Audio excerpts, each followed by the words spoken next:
Bonjour à tous, bienvenue sur le webinaire de ce 8 décembre qui va être animé par notre expert carbone, Cyril Brelet, à qui je vais rapidement céder la parole. Donc, la journée d'aujourd'hui, c'est sur le rôle de la filière forêt-bois dans l'atténuation du changement climatique. Il ne vous a pas échappé qu'aujourd'hui, la journée mondiale du climat, comme chaque 8 décembre. Et effectivement, côté ONF, il nous a semblé pertinent et intéressant de prendre la parole cette journée-là pour mettre un coup de projecteur sur le rôle de la forêt dans ce contexte de réchauffement climatique. Quelques modalités peut-être techniques, donc vous coupez tous bien vos micros et moi je couperai également dès que j'en aurai terminé pour éviter les interférences. Cyril Brelet va faire sa présentation. Vous pouvez poser vos questions dans le fil. Toutefois, elles ne seront pas visibles par les participants pour ne pas perturber l'intervenant, mais nous les traiterons dans un second temps.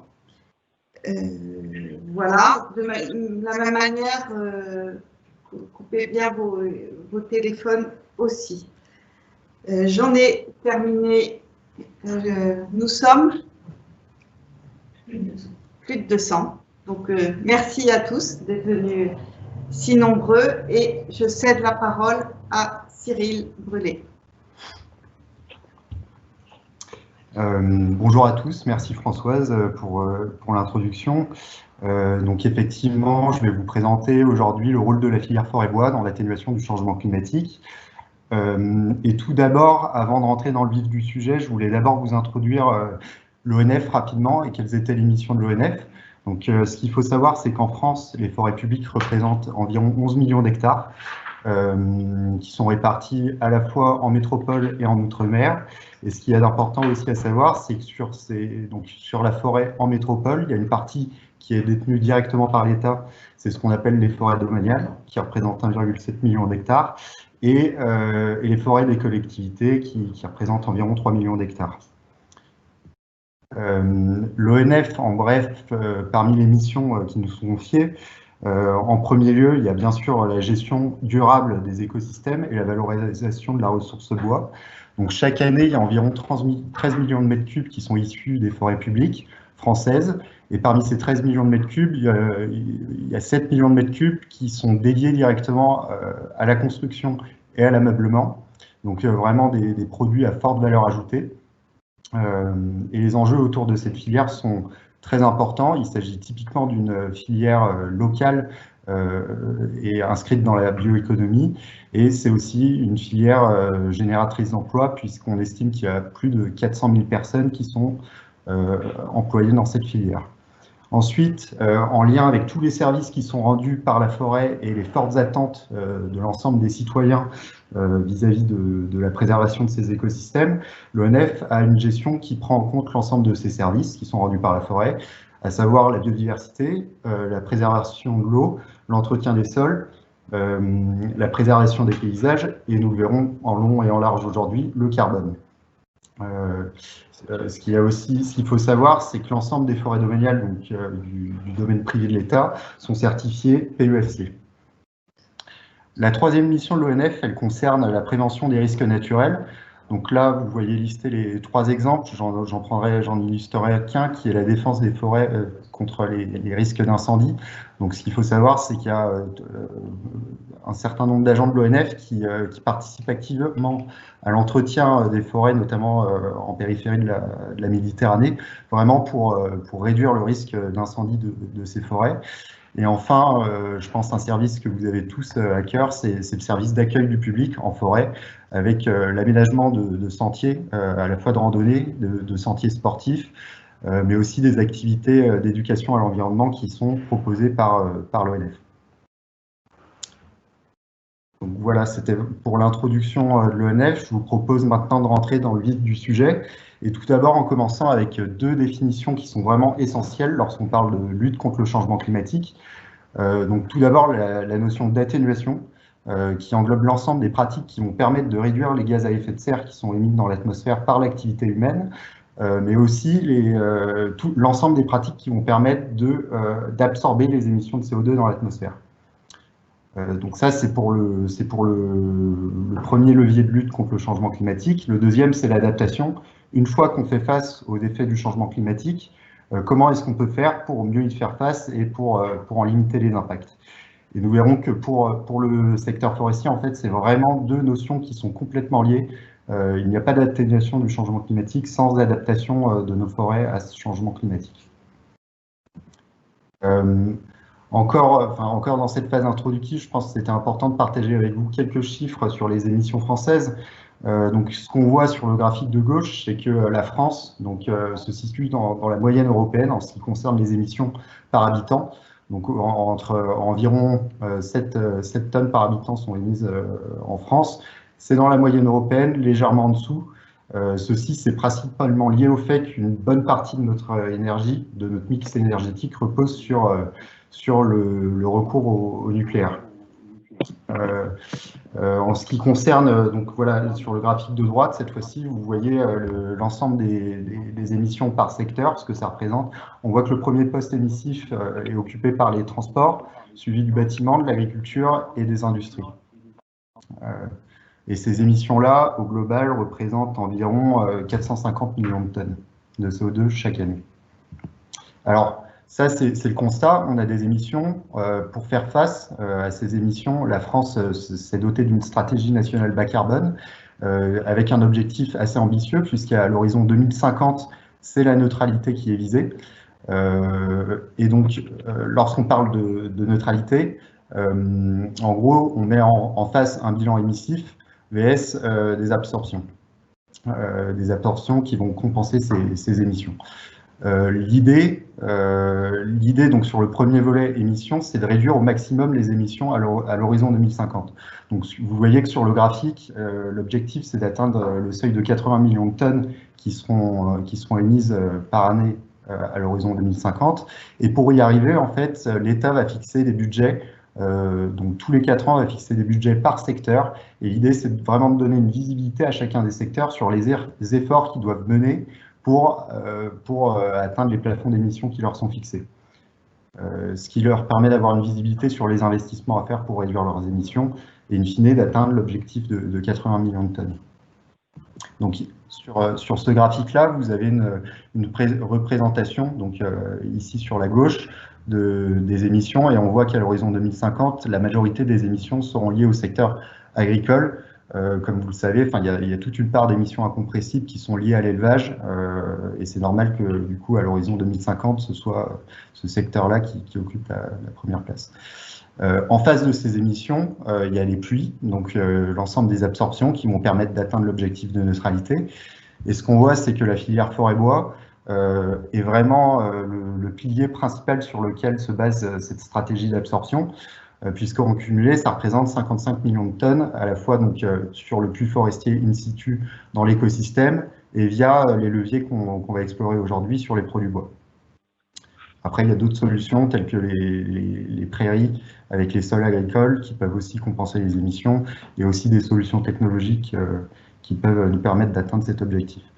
Et donc ça, c'est la stratégie de la France. Ce qu'il faut savoir, c'est qu'au niveau européen, le puits forestier et la filière forêt-bois sont également reconnus comme un levier essentiel pour atteindre l'objectif de neutralité à l'horizon 2050.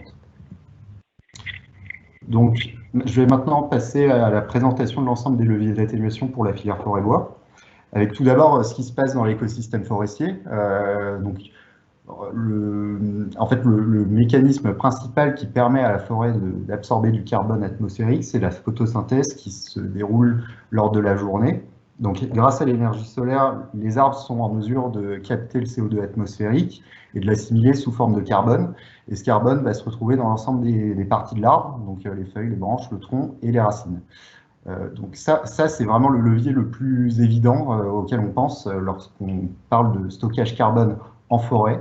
C'est vraiment les arbres et la biomasse vivante. Ce qu'il faut savoir, c'est que ces arbres représentent que la moitié du stockage de carbone dans l'écosystème, puisqu'en fait, une bonne partie du carbone est également stocké dans les sols. Donc, c'est ce que vous voyez sur la droite. on voit qu'il y a une moyenne de 80 tonnes de carbone par hectare qui sont stockées dans les sols. Le processus d'assimilation du carbone dans les sols se fait lors de la dégradation de la biomasse. Donc en fait, les branches mortes, les feuilles mortes sont dégradées par la microfaune des sols et va accumuler petit à petit le carbone dans les sols.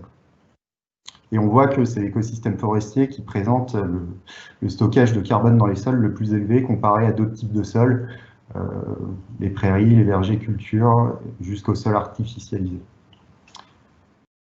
Toutes les forêts ne sont pas équivalentes en termes de stockage carbone, et ça, c'est essentiellement lié aux conditions pédoclimatiques auxquelles elles font face. Donc les conditions pédoclimatiques, elles englobent à la fois la nature des sols, la capacité des sols à retenir l'eau, les nutriments du sol, la nature des sols, mais aussi le climat qui entoure cette forêt.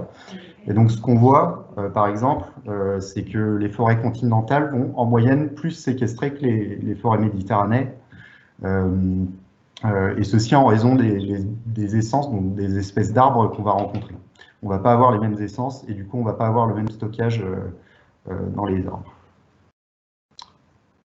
Donc ça, c'était vraiment pour ce qui se passe au niveau de l'écosystème forestier. Je vous propose maintenant de passer à l'aval de la filière et ce qui se passe avec l'ensemble des produits bois en termes d'atténuation du changement climatique. Donc bien évidemment, tout le carbone qui a été stocké lors du processus de photosynthèse en forêt, lorsqu'on va couper l'arbre et qu'on va le transformer dans ces différents produits, ce carbone va rester séquestré dans les produits. Et donc, on va avoir différents types de produits qui vont sortir de forêt selon la qualité du bois qui sera extraite. Et ces produits-là vont avoir des durées de vie qui vont être différenciées. Donc, on voit par exemple pour l'ensemble des produits qu'on appelle le bois d'œuvre, donc avec la durée de vie la plus longue, ça va des fenêtres, de l'ameublement jusqu'à la construction, donc les charpentes. C'est les produits qui vont avoir le plus long stockage de carbone. Ensuite, il va y avoir l'ensemble des produits qui sont dédiés à l'industrie. Donc, ça comprend les emballages, les palettes, les cartons. Ceux-ci vont avoir une durée de vie réduite. Et ensuite, enfin, il y a les produits bois qui sont destinés à la création d'énergie, qu'on appelle le bois énergie. Et directement, en fait, les enjeux qui sont associés par rapport à ces différents produits. En fait, lorsqu'on parle de stockage carbone et de levier d'atténuation dans ces produits de bois, on va chercher vraiment à optimiser l'usage pour avoir un stockage de carbone dans ces produits le plus long. Donc ça veut dire à chaque bois extrait de forêt, trouver le bon usage pour optimiser sa durée de stockage. Ensuite, il y a d'autres enjeux qui sont associés à cette filière forêt, à cette filière produits bois. C'est des enjeux c'est un matériau qui est renouvelable par excellence, parce qu'en fait, tous les arbres qui sont coupés en forêt, derrière, il va y avoir des projets de plantation qui vont permettre de retrouver cette ressource à l'avenir. Et il y a des enjeux aussi liés à l'économie locale, puisque voilà, c'est une filière créatrice d'emplois, en plus de 400 000 en France. L'enjeu, il y a aussi un aspect que je voulais souligner par rapport au stockage dans les produits bois, c'est le phénomène de recyclage, parce que en fait, plus on va recycler ces produits, plus on va prolonger la durée de vie, et plus on va stocker du carbone dans ces différents produits.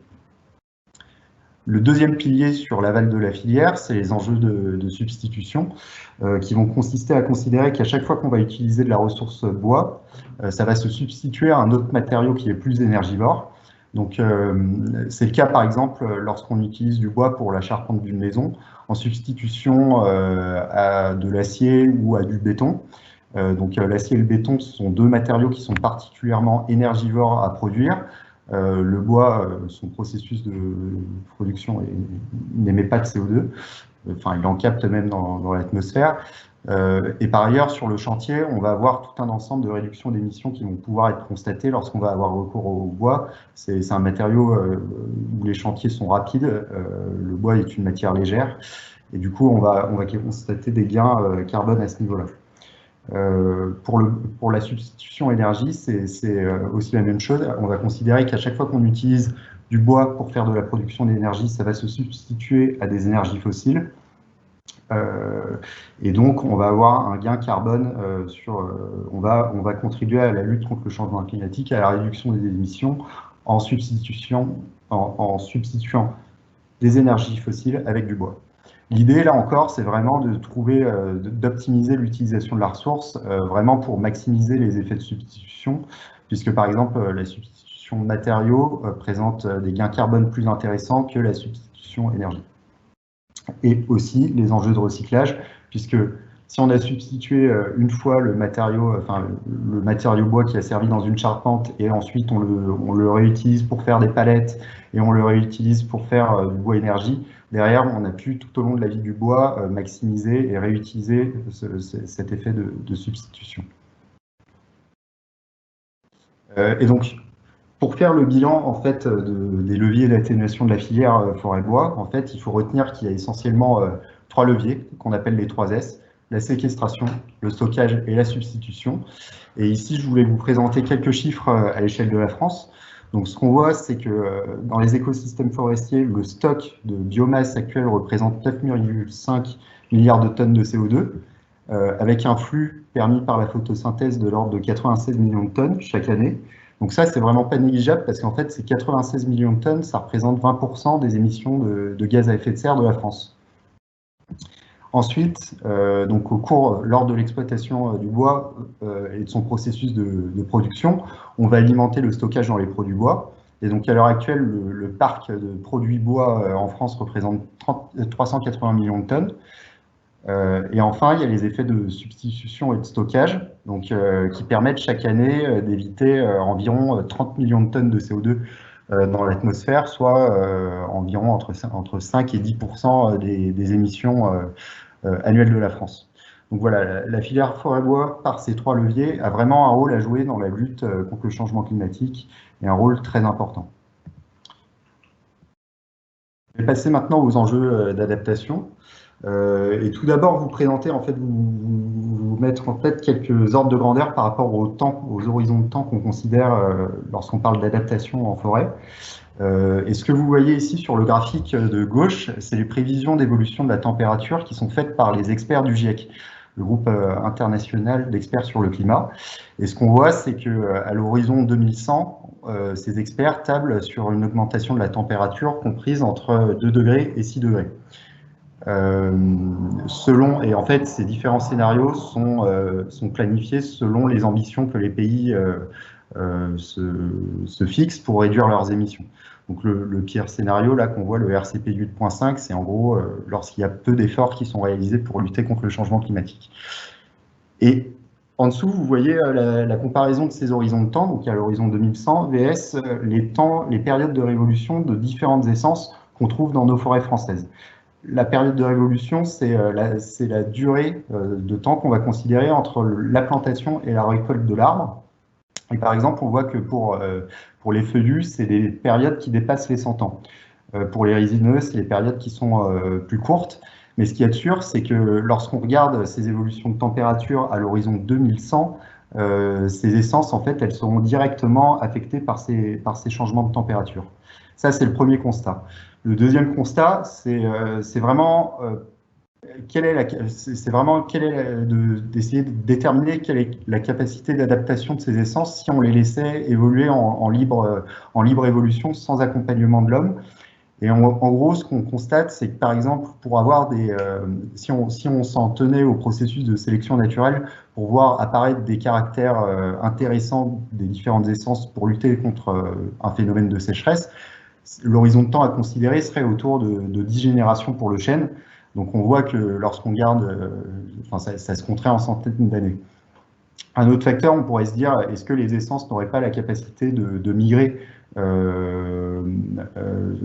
lors de la reproduction, donc lors de la dissémination des graines, plus au nord pour trouver des températures plus adéquates? Et en fait, ce qu'on constate, c'est que la dissémination des graines, ça se fait de l'ordre de 200 à 400 mètres par an.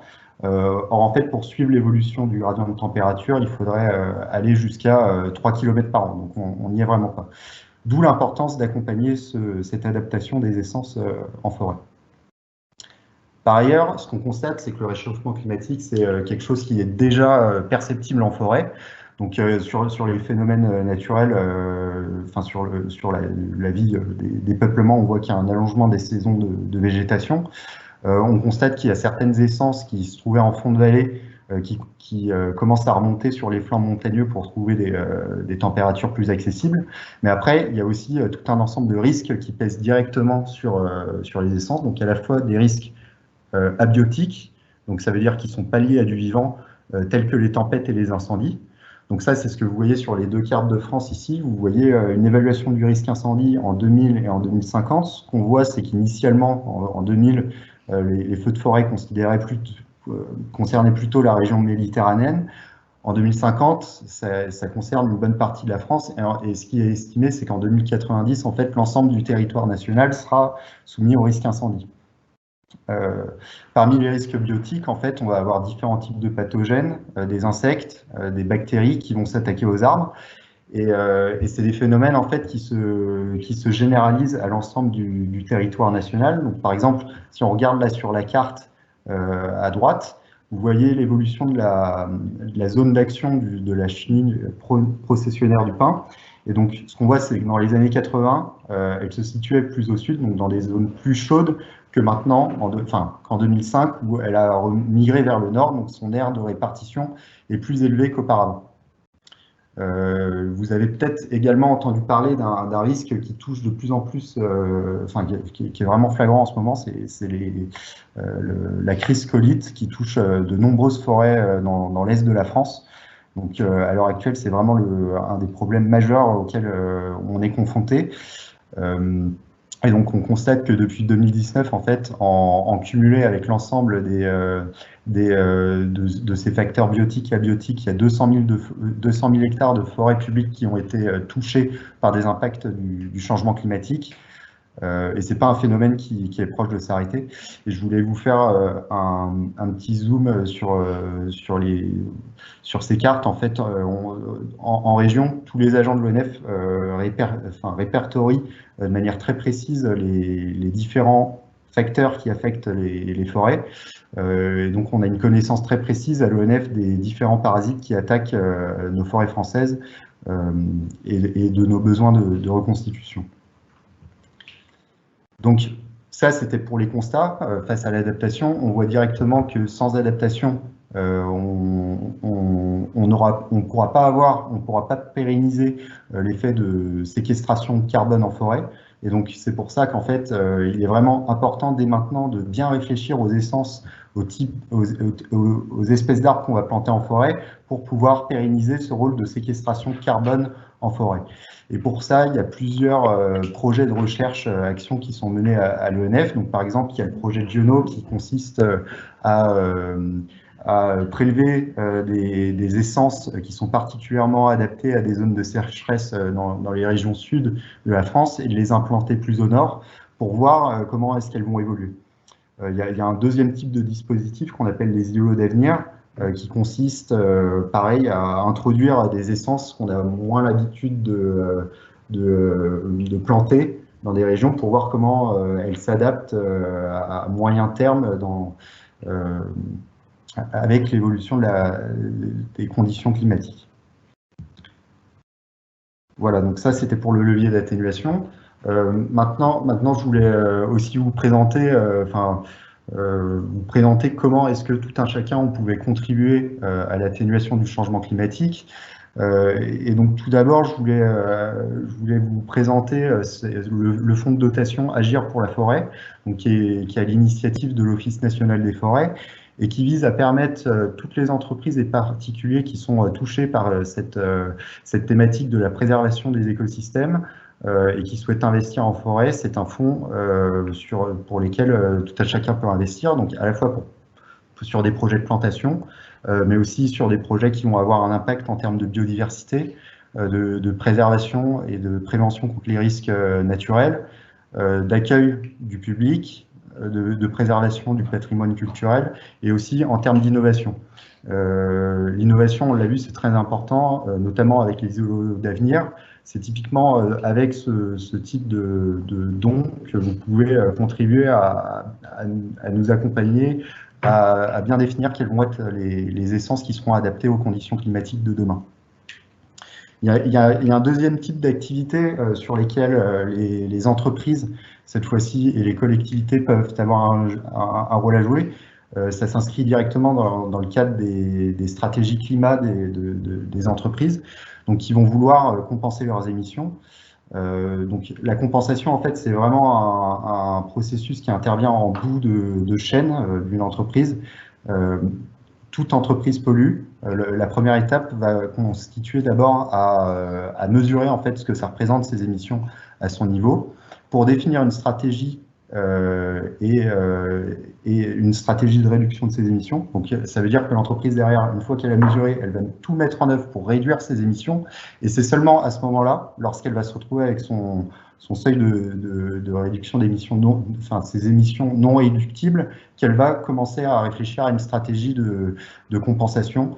Et typiquement, c'est quelque chose qui peut se faire en forêt avec des projets de plantation. Et donc, par rapport à cette compensation, le ministère de la Transition écologique a sorti le label bas carbone, a adopté le label bas carbone en 2019, qui permet vraiment de certifier les réductions d'émissions additionnelles qui sont permises par la mise en œuvre de projets forestiers en France. Donc typiquement, les méthodes forestières qui sont éligibles, c'est les projets de reboisement sur des terrains forestiers qui ont subi des dégradations, les projets de boisement sur les terrains non forestiers depuis plus de 10 ans, et les projets de gestion forestière améliorée, donc qui vont consister à maximiser la séquestration carbone sur une surface donnée. Ce qui est très important dans ces projets-là, c'est la notion d'additionnalité, qui consiste à s'assurer que sans les financements de l'entreprise, on n'aurait pas pu mener ce projet de plantation. Et par ailleurs, ce qui va être valorisé par les entreprises, c'est vraiment un différentiel entre un scénario de référence, donc c'est ce que vous voyez ici sur le graphique en pointillé, un scénario de référence en termes de séquestration, vs un scénario de projet, grâce au financement de l'entreprise. Et du coup, le différentiel de séquestration entre les deux courbes que vous voyez ici, c'est ce qui va être valorisé sous forme de compensation pour l'entreprise, et elle pourra s'en servir pour sa communication. Enfin, un autre aspect qui est important dans le cadre de projets labellisés bas carbone, c'est le fait que c'est vraiment des activités où l'État s'assure que les activités ont été menées jusqu'au bout, avec un audit des parcelles à 5 ans pour vérifier la réussite du projet et la réalité de la séquestration sur le terrain. Et donc l'ENF est vraiment impliqué sur le label bas carbone, puisqu'on a déjà déposé une dizaine de projets sur le site du ministère. Donc ça représente environ 10 000 tonnes de CO2 qui sont générées et qui sont qui sont d'ores et déjà financées ou qui sont en attente de financement pour des projets de séquestration en forêt. Et comme vous l'avez vu, ça répond vraiment à nos besoins de reconstitution massif, avec l'ensemble des problématiques d'adaptation des peuplements qu'on constate à l'heure actuelle. Il y a vraiment de forts enjeux pour les forêts publiques en termes de besoins de financement. Et donc, je voulais terminer cette intervention juste avec une illustration de projet de compensation carbone. Donc, c'est un projet qui se situe dans le département du Rhône, dans une forêt de collectivité, en fait, c'est une forêt qui est détenue par le département du Rhône. Et donc, cette parcelle, elle faisait face à des dépérissements massifs de sapins liés à la sécheresse, et du coup, vraiment en lien avec le changement climatique. Et du coup, un projet label bas carbone a été déposé pour une surface de 5 hectares, avec l'introduction d'essences qu'on anticipe comme adaptées à l'évolution future des conditions climatiques. Et une entreprise qui a permis vraiment, avec ses financements, la réalisation de ce projet. Et au global, ce qui peut être valorisé en termes de CO2, c'est environ 700 tonnes de CO2 qui peuvent être valorisées par l'entreprise qui finance ce projet. Et donc, en conclusion, je voulais juste revenir sur quelques messages de ma présentation. Donc, la filière forêt-bois, les principaux leviers d'atténuation du changement climatique peuvent être illustrés, résumés aux 3 S, la séquestration en forêt, le stockage dans les produits bois et la substitution matériaux et énergie. Les impacts du changement climatique sont d'ores et déjà visibles en forêt française, donc vraiment que ce soit avec des facteurs biotiques tels des parasites qui attaquent différentes essences, ou abiotiques avec les tempêtes et les incendies qui se multiplient. Ce qui pose directement la question de l'adaptation de nos forêts à ce changement climatique pour préserver le levier de séquestration en forêt. Et enfin, entreprises et citoyens peuvent directement contribuer à renforcer le rôle de l'atténuation de la filière. Merci de votre attention.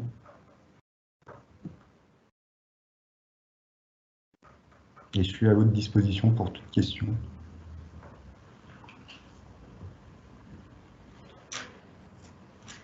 Merci Cyril, qui a réussi le grand défi de tenir en 30 minutes sur un sujet aussi complexe et aussi riche.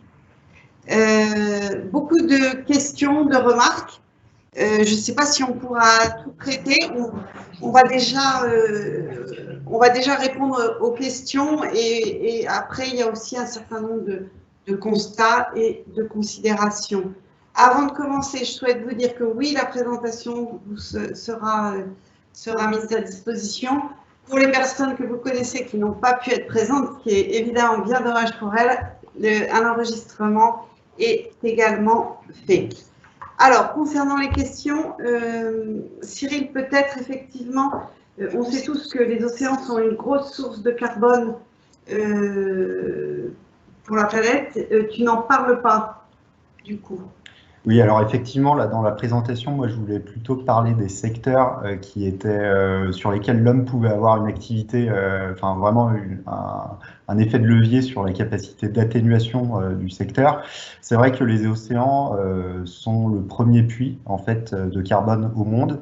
Donc ça s'explique principalement par l'activité photosynthétique qu'on peut avoir dans tous les organismes qu'il y a. Donc il y a à la fois du plancton, mais aussi des algues qui vont permettre le stockage de carbone.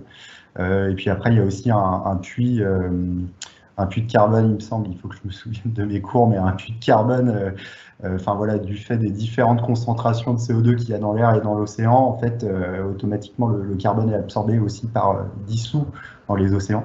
Et du coup, oui, effectivement, c'est aussi un puits très intéressant, mais sur lequel on a très peu de levier pour augmenter son bénéfice.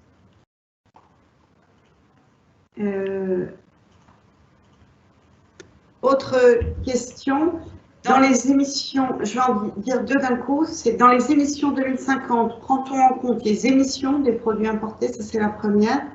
Et une question qui est revenue sous des formes différentes, le stockage carbone dans les produits bois. Est-ce qu'il perdure durant toute la durée de vie des produits ou est-ce qu'il en libère petit à petit? Alors sur le stockage carbone des produits tout d'abord en fait, et c'est une question intéressante en fait, c'est en lien avec le caractère non permanent de ces produits bois. Ils sont tous soumis à des phénomènes de décomposition, donc ça peut être des choses qui sont très peu perceptibles à l'œil humain, telles des bactéries qui vont ronger le bois au fur et à mesure et le décomposer. Donc ça, effectivement, peut y avoir des pertes, mais surtout, en fait, le risque, c'est par exemple ce qu'on a pu constater sur Notre-Dame, c'est un incendie qui va relarguer directement tout le carbone dans l'atmosphère. Donc, mais effectivement, il y a aussi des pertes minimes qui se font tout au long de la vie du produit en termes de stockage. Sur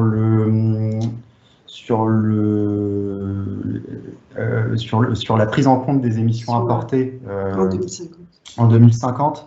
Honnêtement, il faut que je relise la stratégie nationale bas carbone, mais effectivement, ces émissions-là sont vraiment hyper importantes à prendre en compte pour atteindre la neutralité, parce que finalement, en fait, si on ne prend pas en compte ces émissions-là, ça revient juste à déplacer le problème sur d'autres écosystèmes. Et donc, la question est complètement pertinente. Honnêtement, je crois que c'est pris en compte. Merci. Autre question, est-ce que le rôle d'atténuation de la forêt est toujours positif si l'on intègre les carburants nécessaires pour mobiliser cette ressource? Oui. Alors, j'ai quelques... il me semble que c'est un rapport, par exemple, sur le bois énergie. J'ai regardé quelques chiffres avant la conférence. Il me semble que le rapport d'émission est de l'ordre de 1 à 100.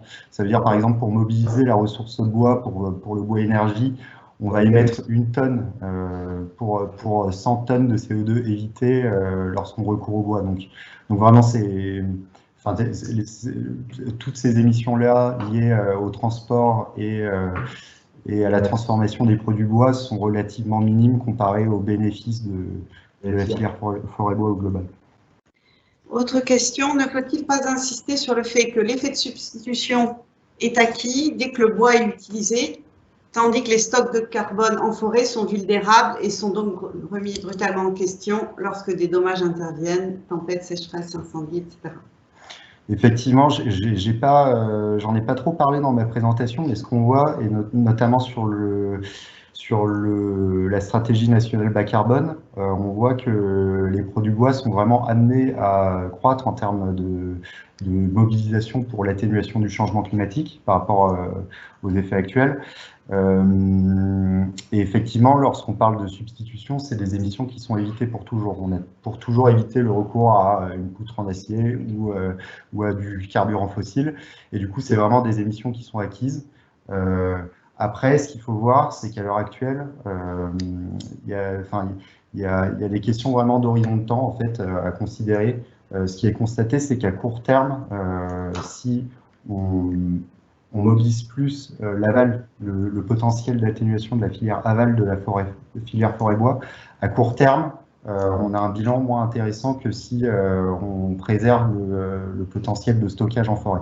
Alors, mais tout ça, bien sûr, c'est à regarder dans un contexte de changement climatique avec des risques qui pèsent sur ces forêts. Donc, c'est vraiment pas des questions qui sont simples, mais qui sont regardées de très près par les gestionnaires dont le...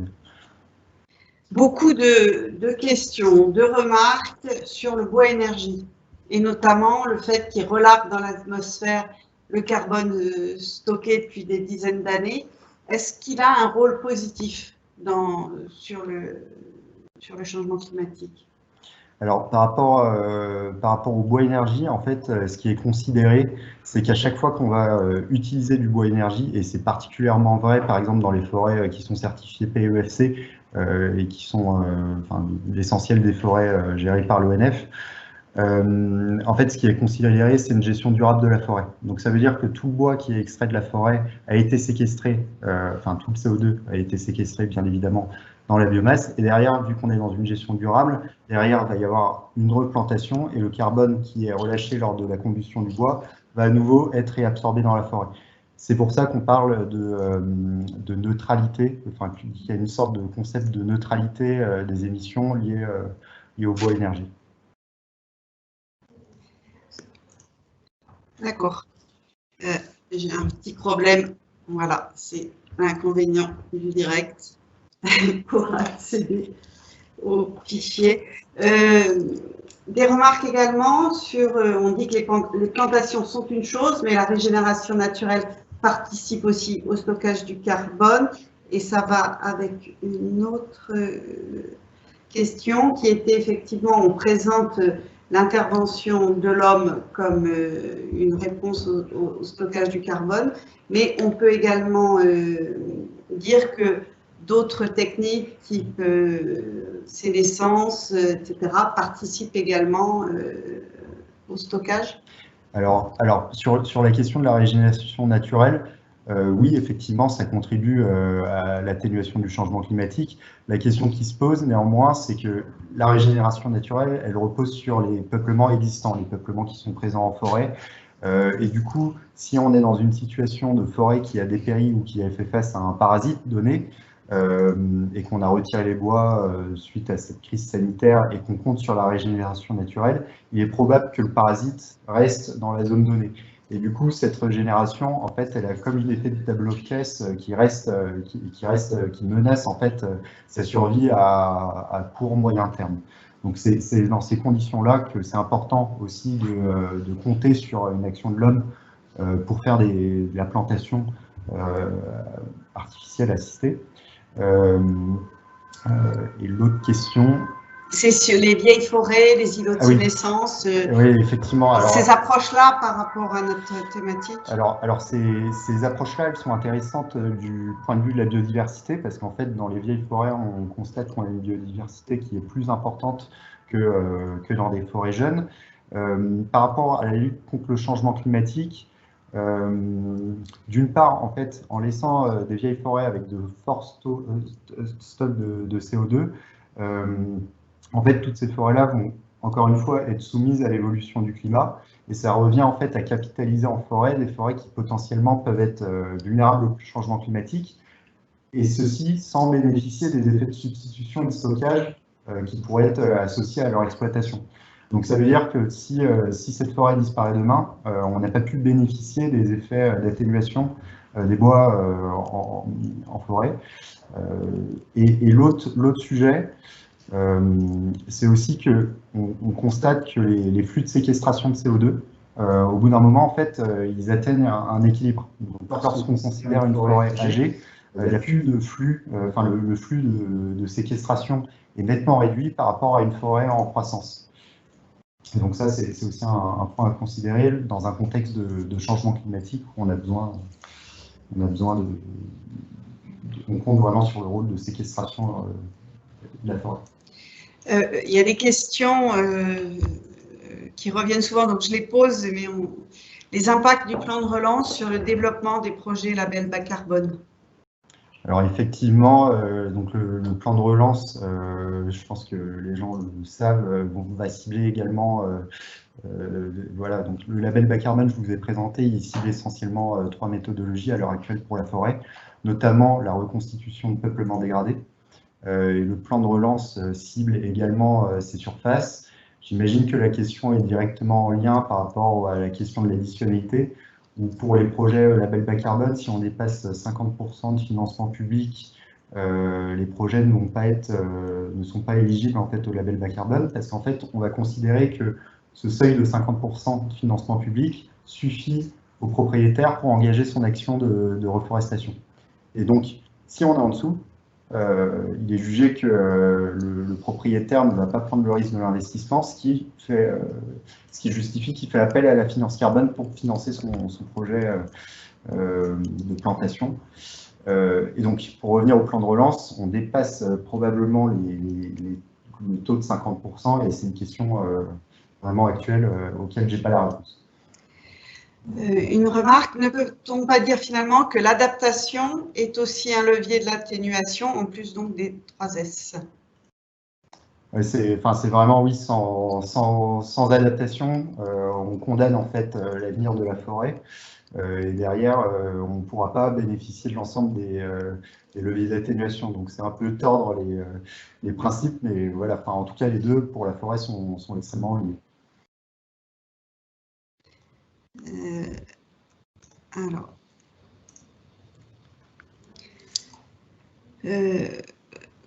comment est-ce que des monocultures forestières, il y a beaucoup de questions autour de la monoculture, peuvent-elles répondre aux enjeux d'atténuation du changement climatique? Alors, en tout cas, pour ce qui est de la forêt publique, c'est pas nous, dans l'ensemble des projets de plantation qui soient financés via le label bas carbone ou via le mécénat ou que ce soit dans la gestion normale des forêts, les communes qui investissent sur leur foncier forestier, à chaque fois, c'est ce que j'ai présenté vraiment en introduction, il y a une forte prise en compte de l'ensemble des aménités de la forêt, à la fois sur la biodiversité, la préservation des sols, la préservation de la ressource en eau. Et donc, les forêts publiques ont vraiment une gestion diversifiée avec le recours à des essences très diversifiées.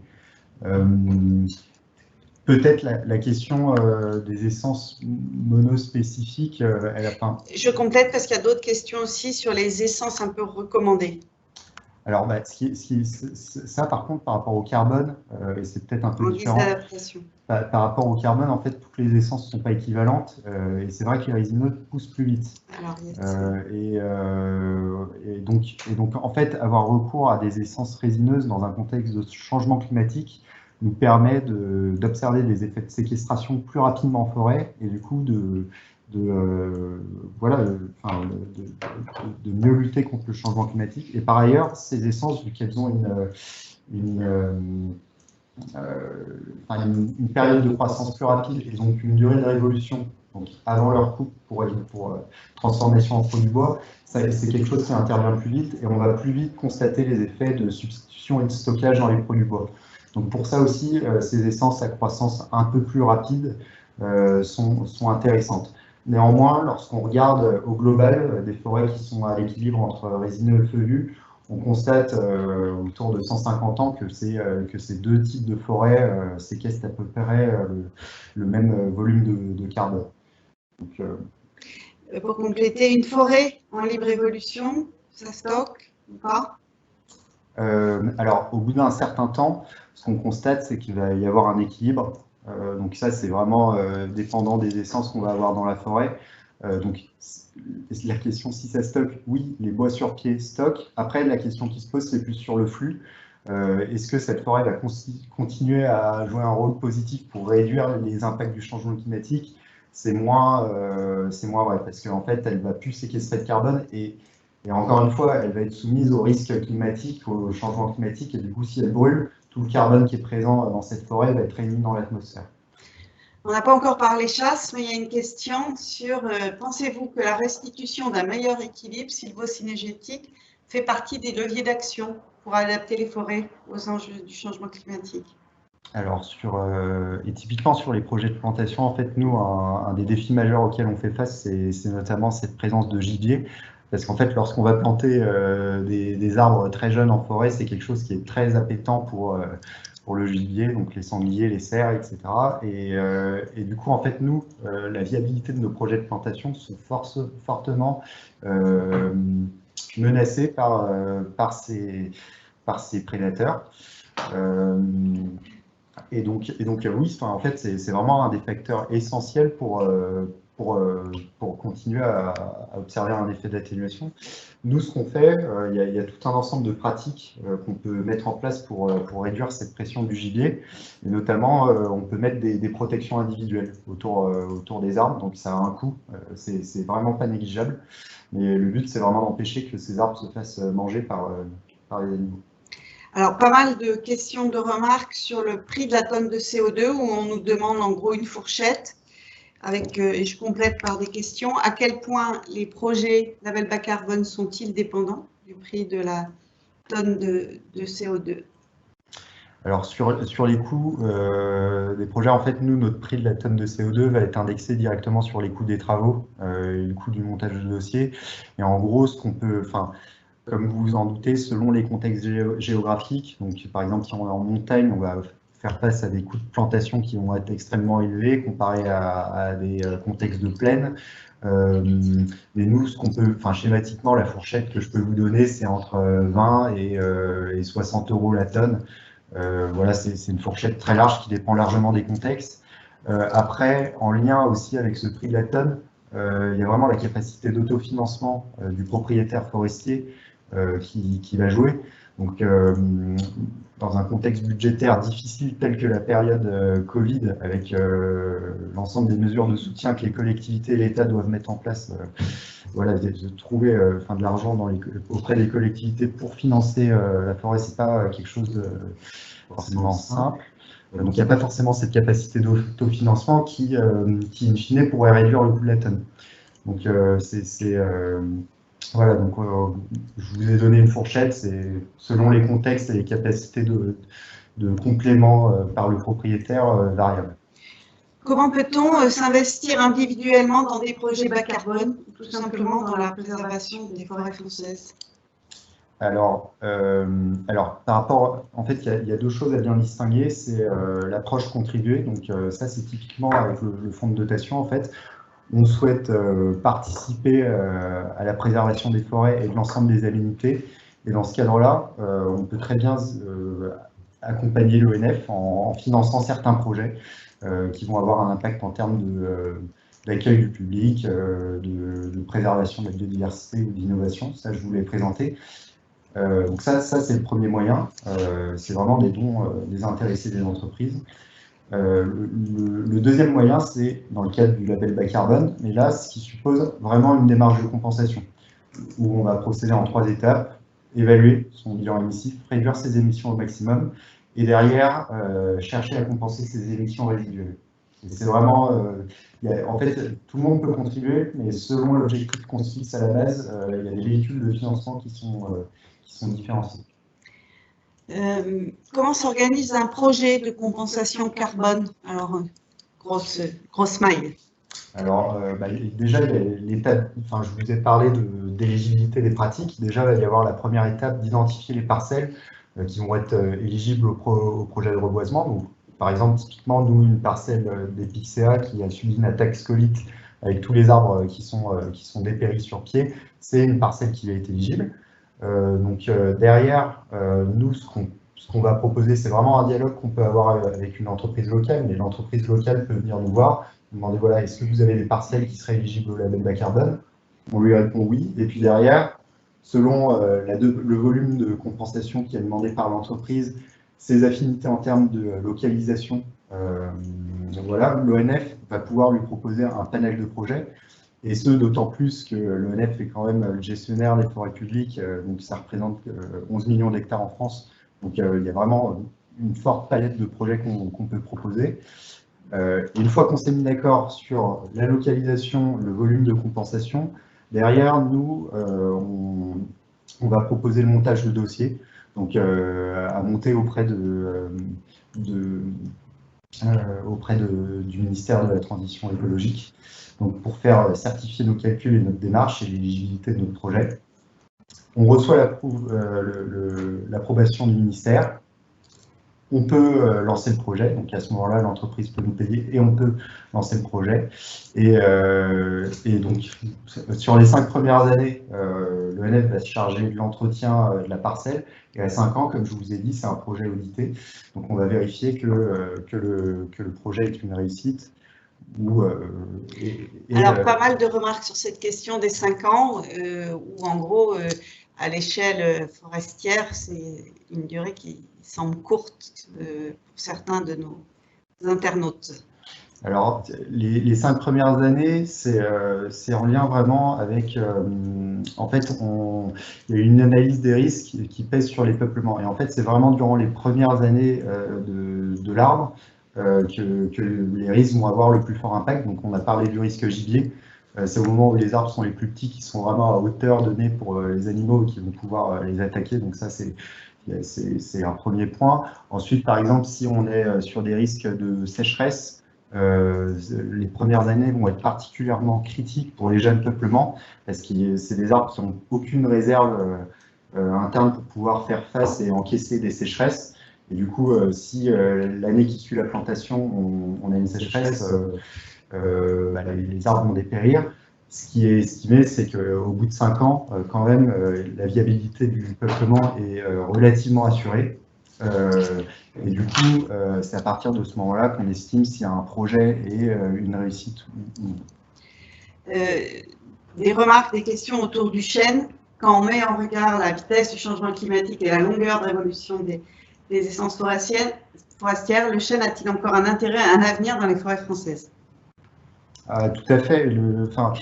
Ce qui fait la richesse des forêts, c'est vraiment la diversité des essences qu'on va pouvoir planter dans ces forêts-là. Et je pense que dans un contexte de changement climatique où il y a tout un ensemble de risques diversifiés qui attaquent nos forêts, il est important de laisser la place à un maximum d'essences pour pouvoir construire des forêts résilientes. Donc il y a à la fois des feuillus, des résineux, et au sein des feuillus, le chêne a toute sa place. Et ceci, c'est aussi sans considérer la demande en produit final. On a un outil industriel derrière qui a une demande par rapport aux feuillus, et notamment le chêne. Et du coup, c'est aussi planter du chêne maintenant, c'est aussi pérenniser l'approvisionnement de cette filière à l'avenir. À l'échelle d'une commune, existe-t-il un organisme qui permet de réaliser le bilan carbone? L'ONF peut-il s'en charger, par exemple? Et j'imagine que c'est un représentant de commune. Est-ce que l'ONF peut nous conseiller, accompagner sur le niveau de replantation, quantité, le type d'essence nécessaire pour pouvoir faire les compensations? Oui, tout à fait. Si vous êtes dans le cadre d'une forêt d'une collectivité, il y a des agents de l'ONF qui sont vraiment en proximité et qui gèrent cette forêt, qui vous proposent l'aménagement chaque année. Et du coup, je vous invite vraiment à vous rapprocher de ces agents de proximité de l'ONF pour discuter de ces projets bas carbone et voir voilà, ce qui est faisable en termes d'éligibilité et de potentiel carbone sur les parcelles de la collectivité. Il y avait une question également sur la capacité de stockage des prairies, où il y avait des personnes étonnées sur leur capacité de stockage.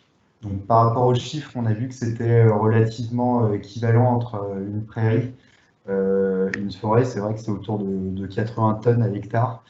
J'ai plus la source en tête. Après, c'est des sols qui sont relativement préservés avec une biomasse chaque année, qui est renouvelée. Donc, il y a vraiment une accumulation de carbone qui se fait sur ces sols aussi, au même titre que dans les sols forestiers. Pas mal de questions autour du changement d'essence et effectivement des essences forestières. Quels impacts ça peut avoir sur la faune, la biodiversité? Déjà, il y a un impact direct en termes de biodiversité. Enfin, les arbres sont partie intégrante de la biodiversité.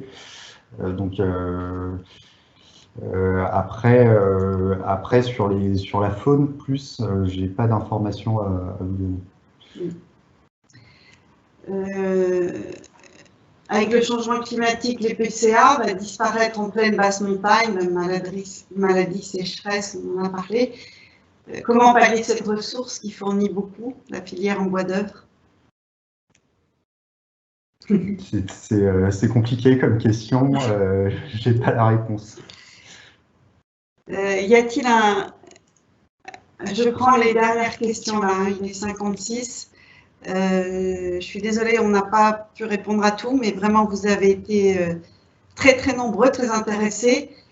C'était une première pour nous, donc on vous donnera d'autres rendez-vous au cours de l'année 2021. Donc là, on va faire une dernière salle de questions.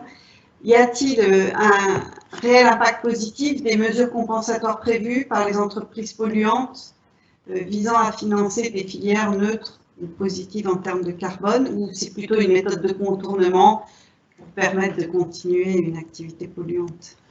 Encore une fois, il faut vraiment partir de la démarche de l'entreprise qui a effectué son bilan de gaz à effet de serre, qui a mis en place vraiment toutes les mesures qu'elle pouvait mettre en place pour réduire ses émissions à l'interne et qui, in fine, aboutit à une démarche de compensation. Et en fait, c'est vraiment ça c'est vraiment cette démarche-là qui a un véritable impact face au changement climatique. On le voit sur la stratégie nationale bas carbone. Les émissions doivent être réduites de manière drastique avant d'envisager, de pouvoir atteindre une neutralité carbone en France. Ce qui est sûr, c'est que nous, les projets forestiers qui sont labellisés bas carbone s'inscrivent complètement dans les règles qui sont définies par le ministère de la Transition écologique et le principe d'additionnalité. Sans ces financements, on ne pourrait pas réaliser ces projets de plantation. Et en ce sens-là, c'est vraiment des projets qui ont un impact additionnel en termes de séquestration de carbone et de lutte contre le changement climatique. Ça va être les deux dernières questions, je les groupe. Pensez-vous diversifier avec un apport de chêne méditerranéen? Est-ce que c'est une essence pertinente? Et les avantages plantation, régénération naturelle sur ce sujet? Alors, par rapport au projet que je vous ai présenté, là où il y avait des essences du Sud qui étaient réintroduites dans les territoires du Nord, je peux me renseigner, mais voilà, c'est typiquement ce genre de démarche qui est adoptée. Moi, j'avais plus en tête le cas d'essences méditerranéennes type l'Atlas, qui peuvent être introduites dans d'autres zones en France, parce qu'on anticipe qu'avec l'évolution du climat, il fera des conditions de plus en plus méditerranéennes dans plus en plus de zones en France. Je peux me renseigner sur le chêne méditerranéen. Et par rapport à la régénération versus plantation. Versus plantation, là encore, il y a cette question, pourquoi pas rester sur des processus de régénération naturelle, là où les essences sont adaptées et qu'on anticipe qu'elles vont être adaptées par rapport au changement climatique. Après, c'est un pari sur l'avenir, et encore une fois, en tout cas, il faut que ce soit une décision qui soit bien réfléchie à la base pour pour que ce soit le plus pérenne et intéressant du point de vue de la lutte contre le changement climatique.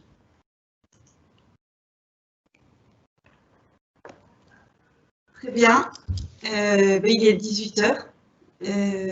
Merci à toutes les personnes qui, j'allais dire qui ont fait le déplacement, mais qui ont fait un déplacement numérique, de s'être connectés. Comme je vous disais, c'est une grande première.